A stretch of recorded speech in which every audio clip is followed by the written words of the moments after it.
Hello and welcome to a report from Denmark. The Danish Union is proud to be a part of the Sisterhood of Churches in the Trans-European Division. But first, a warning. The following stories will touch your heart. Many years ago, we published tracts and leaflets to hand out, but now these tracts have become digital.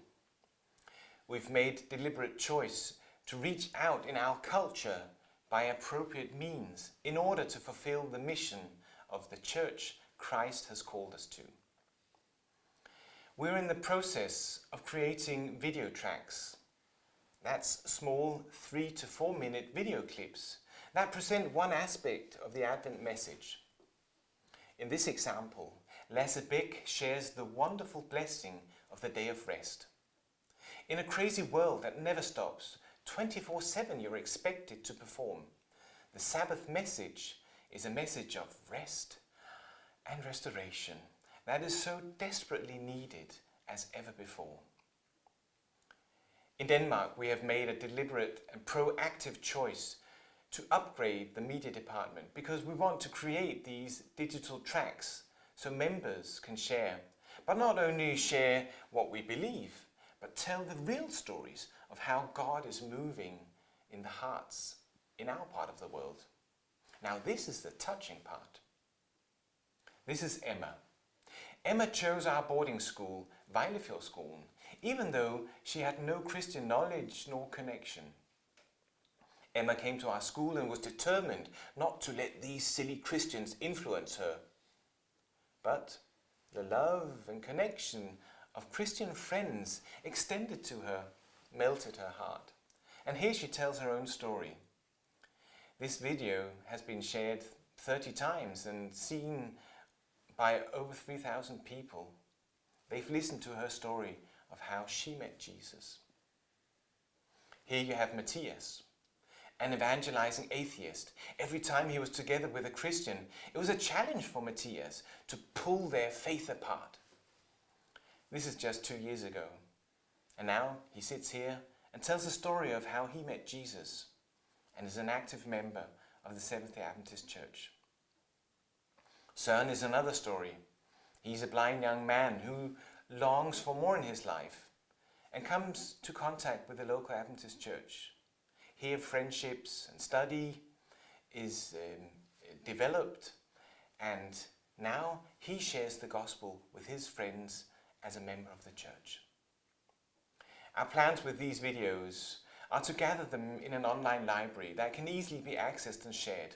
We're making these available so, for example, sitting in a sofa area in a Happy Hand store, you can see these videos. Week after week, we have people asking why we are running these fantastic places. Speaking of Happy Hand, the store in Aalborg has had to relocate. They needed more space. So now, by God's grace and leading, they have a larger store, a better location, even for a cheaper rent. On a daily basis, these centers of influence are reaching out with freedom, healing, and hope. Our director for communication and media has realized that it's not enough just to hire people in the office to produce video clips, but it's necessary to train members to be involved in the mission of the church.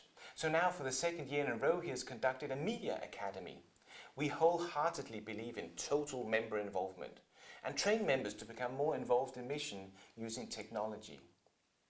A full-packed weekend with experts and talented people have inspired many to go home to their churches and share the gospel. And we have already seen churches determined to use media as outreach. Along the same lines of total member involvement, our teenage leader has given the responsibility of teen activities to local young leaders. He's divided the country up in 3 regions, and each region has a local group of young people responsible for activities for teenagers in their area. They've been given a bag of money and they have full autonomy. They can do whatever they want.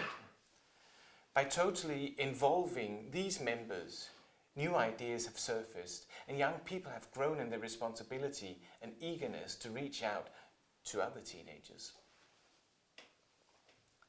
Just a few weeks ago, the regional group in northern Jutland invited their teenagers for a weekend retreat. It was a well-organized weekend. It's encouraging to see how relationships are being built and bonds connected between teenagers and young leaders of the church. The same rationale of involving more younger people and local leaders have led to a merger in a number of our departments that previously operated more as silos on their own. The youth department, teenage ministries, pathfinders, family ministries and children's ministries have all pooled together under one umbrella, inspired by our sister church in Norway. Here are pictures from their first joint training weekend just a few weeks ago.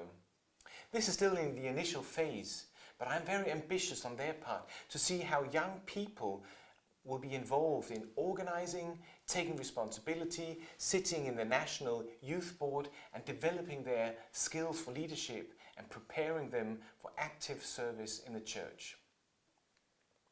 The church in Denmark is alive and well.